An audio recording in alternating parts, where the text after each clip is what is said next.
So మాకు నష్టపరిహారం ఇవ్వండి అంటే ఈరోజు ఓల్డ్ సిటీలో మెట్రో విస్తరించడానికి గౌలిగూడ నుంచి ఫలక్నమా నుంచి చంద్రాయణగుట్ట వరకు ఈ రోడ్ల విస్తరణ కార్యక్రమాలు వేగంగా జరుగుతున్నాయి.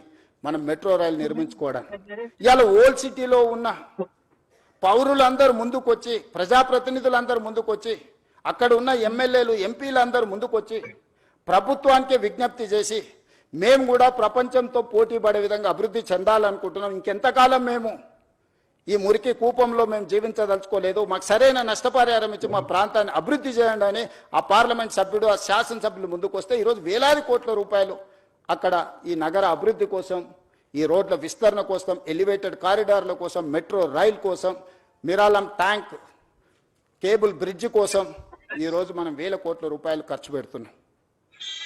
ఈరోజు మా ఆలోచన, మా ప్రభుత్వం యొక్క ఉద్దేశం ఎవరికో నష్టం కలిగించాలని కాదు. ఎవరైనా మూసి మురికి, ఇప్పుడు మీరు చూసిండ్రు ఎంత కాలుష్యం ఉందో, ఎవరైనా కోరుకొని అక్కడ జీవించాలని అనుకుంటాడా? ఏ ఆధారం లేనోళ్ళు, ఎలాంటి ఆదరణ లేనోళ్ళు, ఏ ప్రభుత్వం ఏం వసతులు కల్పించినప్పుడు చివరి మజిలీగా మూసి నది పరివాహక ప్రాంతంలో వాళ్ళు నివసించాలనుకుంటున్నారు. అక్కడున్న దోమలు, అక్కడున్న కంపు, అక్కడున్న మురికి, వాళ్ళ పిల్లలు పొద్దున్న లేస్తే బడికి పోవడానికి బడి లేదు, వాళ్ళకు వైద్యం లేదు, ఆ పిల్లలకు ఆడుకోవడానికి చిన్న ఆట స్థలం లేదు, నివసించడానికి ఒక కుటుంబం భార్యాభర్తలు కలిసి ఉండడానికి కూడా అక్కడ వసతులు లేవు. వర్షాలు వచ్చినప్పుడు, వరద వచ్చినప్పుడు ప్రాణాలు అరిచేత పట్టుకొని అర్ధరాత్రి పూట పరిగెత్తాలి ఎక్కడికో. నిల్వ నీడ లేని వాళ్ళే ఈరోజు మూసీ నది పరివాహక ప్రాంతంలో ఈరోజు నివసిస్తున్నారు. ఇవాళ మూసీ పరివాహక ప్రాంతంలో అటొక కిలోమీటర్ ఇటొక కిలోమీటర్ మొత్తం ఆక్రమించుకొని బుల్డోజర్లు తీసుకొచ్చి మొత్తం కూలగొట్టేస్తాడు రేవంత్ రెడ్డి అంటున్నాడు. అసలు ఏమైనా చదువుకున్న వాళ్ళు, లేకపోతే లోక పరిజ్ఞానం ఉండే వాళ్ళు మాట్లాడే మాటలేనా? Why should I do all those things?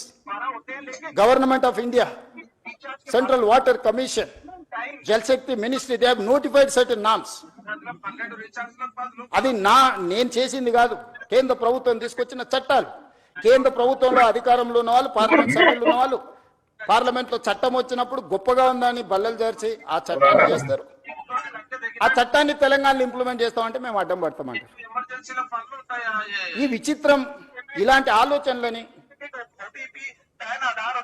మనమందరం నియంత్రించాల్సిన అవసరం ఉంది. మనం మాట్లాడాలి. బాగున్నది అనుకున్న వాళ్ళే